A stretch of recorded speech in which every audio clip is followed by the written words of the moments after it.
Hey, good morning, everybody. The one and only Gorilla and the V jumped Cowboy. on right as I went live. Right as I went Isn't that live. We didn't amazing? even have time to warm up the gorilla. Nope. I'm a little under Go the for weather it, today. brother. Hey, good morning to all of you from the sunny, God knows where where I'm at this point. But anyway, thank you all for joining in. Algo Factory Tech. It's the live lab beginners course where you can sit in, see what we do, and figure out that, hey, you know what? You're going to come to an epiphany. That epiphany is, hey, I need to be a part of this. Why? Why do you need to be a part of this? Look, this is the one thing that if you can learn this, where you learn not only how to trade, but actually build the algorithms, my friend, you are free. You are free to live wherever you want to live. You are free to trade whatever market you want anywhere in the world. The world is your oyster. Whether the market is crashing, whether the market is ripping and roaring, it doesn't matter because volatility is your friend and chaos is your companion, and you will profit no matter what. And you can do it right here on algofactory.tech. With that being said, Cowboy, let's get into it. Dude, that was a killer intro for just jumping on right as I hit live, like not even, saying what's up, just like that you nailed it, brother. Dude, very few people, my friend, can pitch like I can. Nah, dude, that's the ultimate hype man, you know. And we both have a sales I, background. I, I miss I missed my calling in life. You know the hype man in the rap videos where he's in the background with the mic. Yeah, yeah, yeah. Yeah. Put your hands up. Put your hands up. I missed my call, bro. Well, you could always been like the P Diddy hype man, where I just you kind of mumble something in the background that kind of sounds like something that Biggie says. Yeah, and then dance about the stage. Yeah. That's have these weird, funny looking convulsions that we call dancing. Yeah, take that, all take around that, take the stage. that. Take that. Can't Take stop that, because I won't stop. I I can't mean, stop. No, literally, I can't stop. I'm having a seizure. that's good, dude. No, I mean, look, dude, I'm not knocking Diddy, man. The guy's, I'm sure he's a great businessman, great producer, and all that. But, if it weren't for Biggie, a lot of people wouldn't be who they were if it wasn't for Biggie Smalls, man. 100%, bro. You ever heard Biggie freestyle? Like his videos, like from when he was 17 years old? There's the one that you showed me, that one that was him on the corner in like 17, like in New York. Yeah, He just dude. wastes this dude. Like he clowns this dude. Yeah. Oh my god. Oh my god. Oh my god. No, Let me Biggie just find Smalls that. is like, I mean, there's the whole Biggie Tupac thing, and I got respect for Pac, East Coast, West Coast, whatever. But I don't think it's tough to beat Now, Biggie, Biggie never man. wanted beef. He thought it was like ridiculous. No, I mean they were buddies, and I think Yeah, also that beef made them a lot of money. I mean, I'm kind of willing it to really believe did. that they Hey, I stoked the got the beef. video. I got the video pulled up. Let me share. This is just classic, dude. Oh yeah. Throw it up Oh there. my We'll make god. this Here we our. go. All right, here we go. Did you share the volume too? Yeah. Let me see it. Put it up. Here we go. That's just me, W.I.G. Competition over ever since 13. Used to steal clothes, I was considered a thief. Until I started hustling on Fulton Street. Making loot, knocking hoops on the regular. Pass the microphone, I'm the perfect competitor. Jewels and all that, the clothes and all that. Some set the tummy, that's where you took your fall at. B.I.G. got my roller, that's unheard of. I stay close to mine, like Tina Turner. Pick the slower, the pump mother, comes undercover. First the mother, I'm above ya, and I love ya. Cause you're a sweet bitch, a crazy brat, you might make my dick itch. I'm so used to the new once you get used to B.I.G. He's a born trooper like ice cream, I scoop ya. My music is gonna get loose to stay dip, and I'm not a booster. So what you got to say? It's not the word is born. It's over to assumption, I got it going on. I'm not conceited, my friends tell me this. You know Dude, I this love her, bring flow. out my head to this. Make a promise, get loud. Come on and sucker, and bow to the crowd. Take a little Hennessy, smoke a 1 or 2 or 3 or 4. Live and action guaranteed for you dumbass nigga. Dude. His Freaking flow. animal, dude. Just oh my god, his flow is insane. To this day. Well, you might.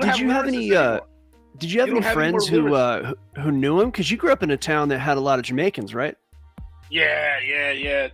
No, not personally. No, I did not have any friends that knew him personally. But it's like I mean, the guy's a phenom. You don't have lyricists anymore, bro. You don't have guys telling stories through the rhymes. Now it's stupid and it's done that way so he could, consciously and purposely just, prevent you from thinking. I mean, these are guys that literally crack open dictionaries and figure out meanings of words, and it's unbelievable. That flow is insane. He had it on lock too. Like it wasn't so, like you saw, that was a freestyle. Like, he has that on lock. It isn't like I mean, 17, I'm sure there's a lot of guys 17. who got a lot of writtens out there, and they kind of got the writtens in the back of their mind. They can get up there and, kind of make it sound like a freestyle. But Biggie just, dude, he's like, the guy's loaded, ready to go. He's amazing. Whew.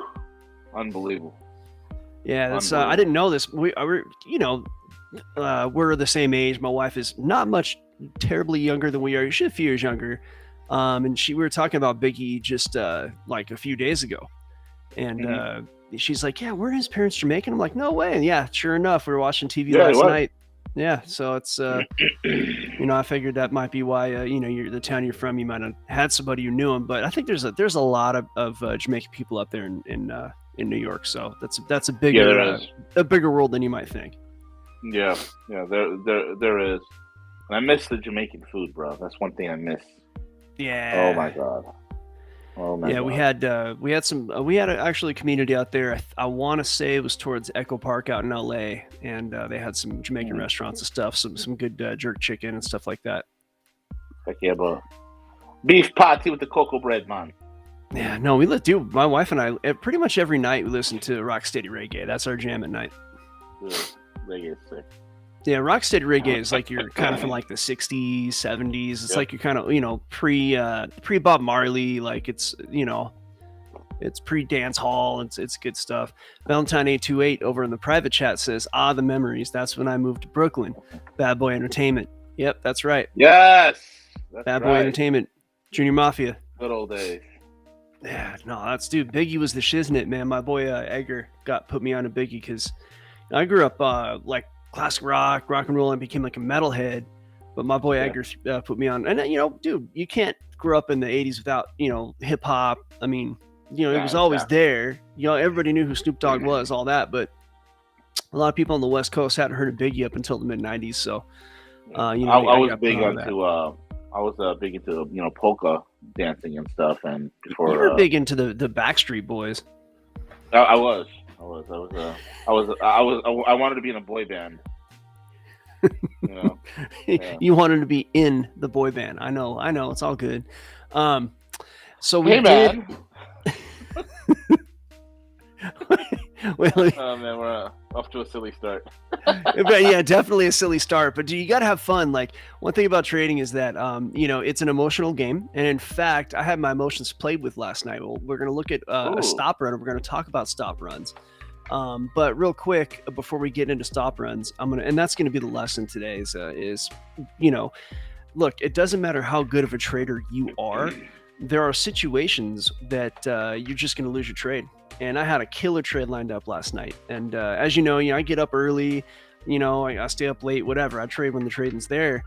And I was up last night until about 1:30 a.m. trading. Now that was only a few hours ago, my time. So, but looking at the data right now, we had the core PCE price index month over month. And that's a big number, and it came out as expected, though. So it's not going to move the markets quite so much, but it's the change in the price of goods and services produced by consumers, excluding food and energy. So it's a bit of an inflation metric month over month. And if that number were to come pretty far outside of expected, it's going to push the price around quite a bit. And a lot of money was hanging on the sidelines waiting for that. So I was trading outside of the US dollar last night. I was trading actually a pair I tend not to trade, the EUR-JPY, and it seems like some JPY pairs got pushed around last night, and I got screwed on that. But that's trading. I mean, it's just you charge that to the game.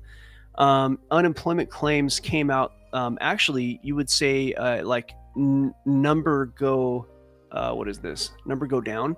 What I mean by that is like number go up, number go down is a meme. You'll hear that in the trading space. It's like people who don't know anything about trading. They just like, number go up. Like a Wojak meme, just somebody who doesn't know anything. They're just gonna, I put money here, number go up. Well, in this case, number go down because the unemployment numbers that came out are less than expected. So that means that the economy looks stronger than expected, which means that the wisdom says, of course, it's not necessarily true, and these numbers could be revised, which we'll talk about in a minute.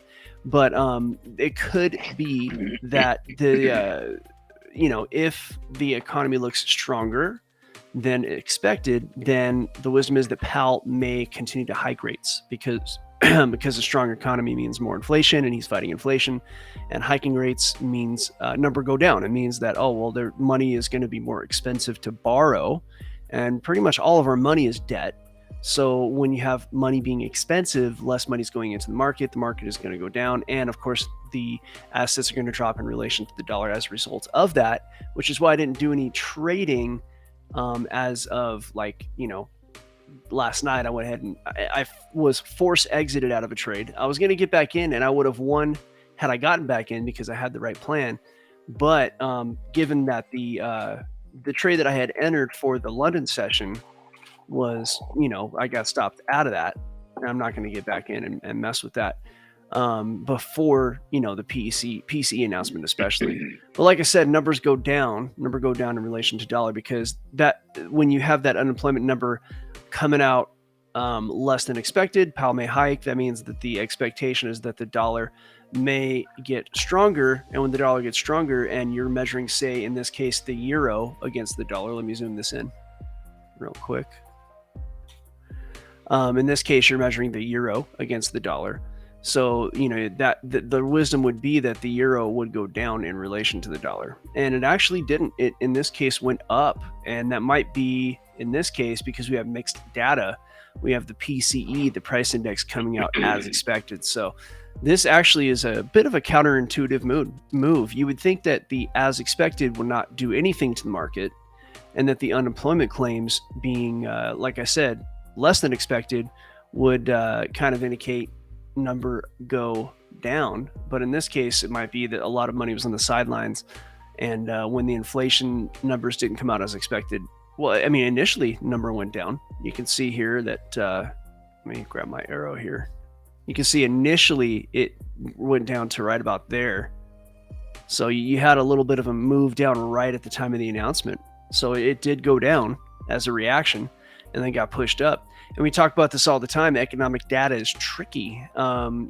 People got excited. They're like, oh, it's going to go down because of the unemployment. So people went short. And when people went short, they lost their shorts. They lost their shorts because they went short, like right here, say they got excited, right? They had their stop loss. When they went short, they pooped their shorts. That's right. Their shorts got liquidated. Yeah. Yeah, liquidated shorts. So they went short. They're going to make money. The price going down, maybe have their, the profit targets here, maybe lower. And then what happened? Price got pushed up through their stop loss, right? They had their shorts pushed in.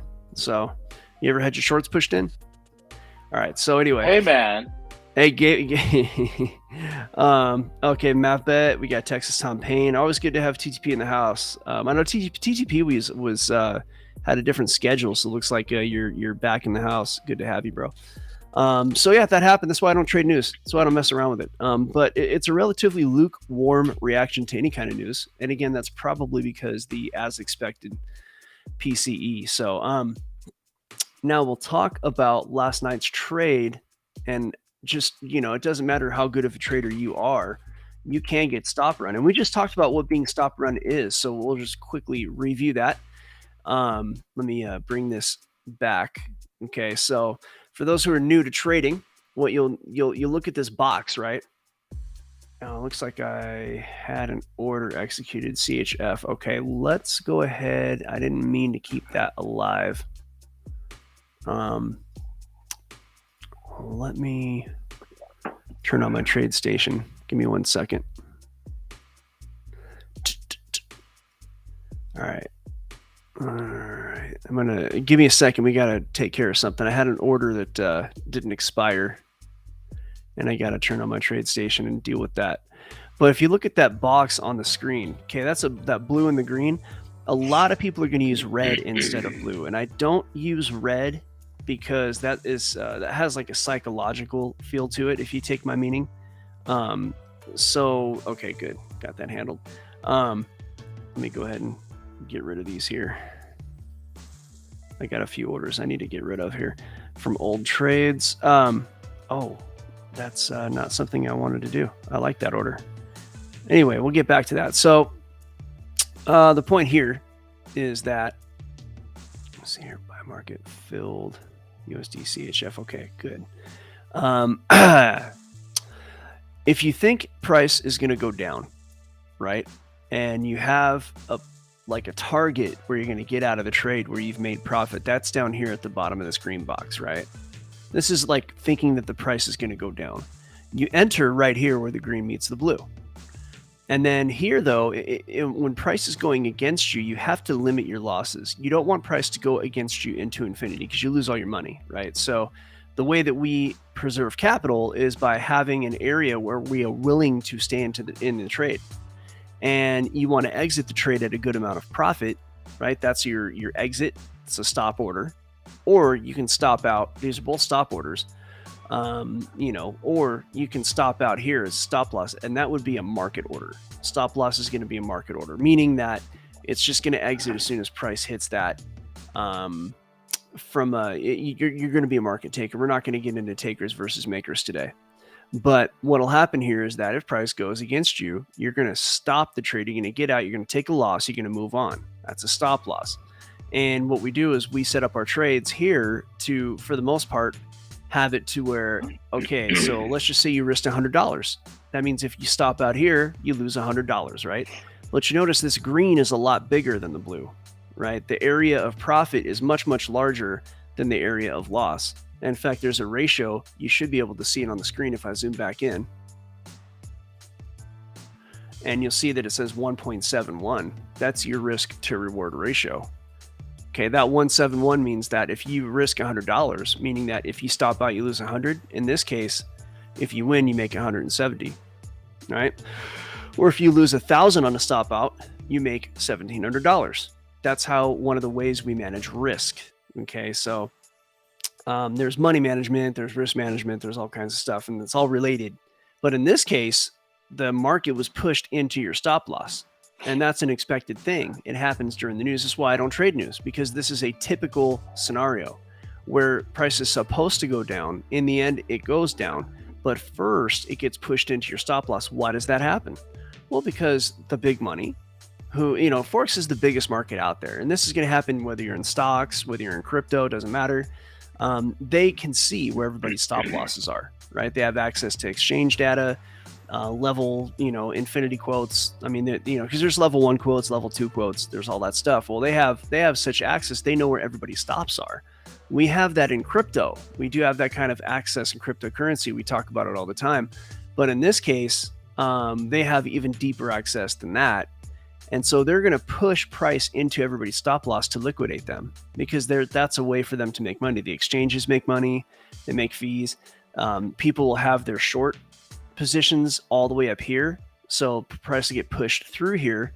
These stop losses will push price up even higher, doing the work for them, because the stop loss in this case is just a buy order. And then they'll have their sell orders up top here. It's all games, and this is called a stop run. Okay, well, I got stop ran last night and it doesn't feel good, but let me show you what happened. So I had a good trade lined up. It was the perfect trade because my algo said it was the perfect trade. And, I'm pretty good at what I do. And so the way it went was I had gone long on this yesterday, and my algo said get out. So I got out at a pretty small loss. Everybody knew about it. I told our group. And let me do a little replay action here. We're going to go back in time. I'm going to use a function that's the replay function. We teach you at algofactory.tech over on our website. We teach you how to use the replay function. You can see the QR code on the screen if you want to learn any of the stuff we do. Just go ahead and zap that QR code with your phone, or go to the website. It's on there, algofactory.tech, right? So over at that website, that's where we, like I say, we teach all this stuff. But I'm going to go back in time, and I entered the trade, I'd say here. I think maybe even, I thought it's about right based on the time. It was about 11:55 my time, right? And all my metrics said that price would head down, right? So the trade looks something like this. I'm gonna stop above recent structure, kind of like right there. And my price went down, say, my trade was like that. Looks about right. Now here's what happened. I'm like, okay, this is a good looking trade. And I'd have to measure. I think my stop actually might have been here. Whatever it was down. It was, and it would have taken profit. I actually had two different stops. I think one of my stops was like here. One of them might have been down here, something like that. Whatever happened, watch what happens when I hit play. And, because we're going back in time now, so I'm going to actually show you how it played out. My stop loss was up here. All my info said price was going to go down. Well, we're going to do this one candle at a time. Looking good, in profit. Oh yeah, it's going to be a good trade. Okay, it's good. And maybe, it's kind of taking a minute. I have to deal with a pullback, but that's okay. That's what stop losses are for. Bam! Look at that. Look at that nasty wick. I walked away to go I'm in my trade. Okay, I'll walk away. And it did a nasty wick up. Let me undo that. A nasty wick up like this. You see that? That's unnatural. That was a banker motherfucker move. But that's trading. Because they know, like everybody else, stop losses go above structure. And my stop losses are such that I don't need to use an ATR. I can be pretty tight above structure. When my algo says go, I can have some really good risk to reward ratio, because the only time I tend to get stopped out is shit like this. But this happens. And then watch what happens after they do their stop runs. They push price through, right through. And in the middle of a very liquid time, of course, the London Open. I mean, this is happening at 12:45. It's right after London Open. It is the end of August, which is an illiquid time. I did once make a rule never to trade on the last day of the month, but I didn't follow that rule. So perhaps we could kind of chalk this up to never trade on the last day of the month, which is today. We could chalk up to that, but look what happened to the price after this. I'm gonna zoom this so we can see how deep it goes. Look at that, right into targets. Now that's frustrating. That's very frustrating. Okay, but that's trading. So understand, that's a win and trade for me. Except that they knocked me out of my stop. They took it a red CUNT hair right above my stop, and then pushed into profit like that. That was I had a fair amount of money on that. That would have been a car payment for me. So, whatever. I look at the risk to reward ratio though. Let's say I put $1,000 on this, right? Well, I would have made almost 3,000. Well, I would have taken some profit here. So I would have made probably like $2,700, $25 if I had put $1,000 on it, right? I'm not saying that's what I did. I'm saying if I did, or let's say you put $100, then you might have won about $2,700. I'm sorry, $260, $270 like that. But stop runs happen, and it doesn't matter how good your algo is. My algo says I can have stops this tight. That's what it says. That's how that is. When my back testing, I know if I have stops that are that tight, to a statistical degree of probability, I'm going to win my trades. But these are the ones I lose, ones that happen like this. So there you go. This happens. Obviously, I had the right trade. Obviously, I knew the movement was right. It's just that, price did not go my way. I did notice kind of some clues on how that was. I had clues as to why it might have gone that way. Like algorithmically, I saw some weakness in the trade, but it was there. The rules were met. And I didn't go overboard. I didn't put too much money on it either. So that's that though. That's what happened. Those are stop runs. And it doesn't matter how good a trader you are, it's going to happen. And let me tell you something on the psychological side of things. You could be trading, you could have a well-tested method. You could be trading for, 10 years and you're winning 65, 70% of your trades, and your risk to reward is like this. So even when you do lose, you're not losing as much, and you're a profitable trader. I mean, this happens. And why is this not getting out of review mode? Exit. Thank you. But yeah, and let me tell you, it'll happen like 5 times in a row. You'll lose. You'll be a great trader, and you lose several in a row, and it's going to shake you. It's going to shake you psychologically. You spent months, weeks or months back testing, 200 back tests. You spent hours and hours at the screen, whatever 20 hours it is. I don't know how long it takes for each person, but maybe you spent another several weeks forward testing and a smaller, entry size just to be safe. And then you're full time and you've been trading for 2 months and your algo's working as expected. Your numbers are pretty much matching your expectation based on live and back testing. And all of a sudden you lose 4 in a row, and it's going to shake you. You can be like, damn, dude, am I, does God hate me? Like, you start going through all kinds of stuff emotionally, like, and all it is just bad luck. It comes down to, like, you're rolling the dice. There is a gambling component to this, but that if you roll the dice enough times, over time, the probability of rolling a 7 is X, right? And if you can manage your risk to where your probabilities are going to make a profitable scenario, then you're good to go. So that's the story here. That's the point. Trades like this happen, and if you have back tested, and if you understand trading psychology, and if you have studied it, which we do teach over at algofactory.tech, you will be good here. In fact, I put the courses up on the screen here, and we're at the end of the public session here. So you can see the courses on the screen. I'm going to have the Gorilla give us that Gorilla send off, and then we're going to hop over to the private session. So please, Gorilla. We've got the Gorilla. Is he in? Yeah, sorry about that. I was talking and I had accidentally had the mute button on. No. Look, I want to thank all you guys for listening in on this free session here. Look, don't sit there and procrastinate and wonder whether you should do this or not. Jump in, do it.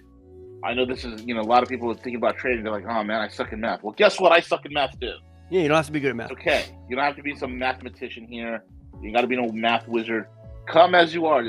AlgoFactory.tech is like the gospel. You come as you are. You don't clean yourself up first and then come to church. You come as you are. This is the church of trading. Come as you are. No skills. All you need is a will. You don't need to have the skills, because we'll give you the skills. We'll help develop those skills for you. But have the will. And if you have the will and say, you know what? I'm done punching a clock.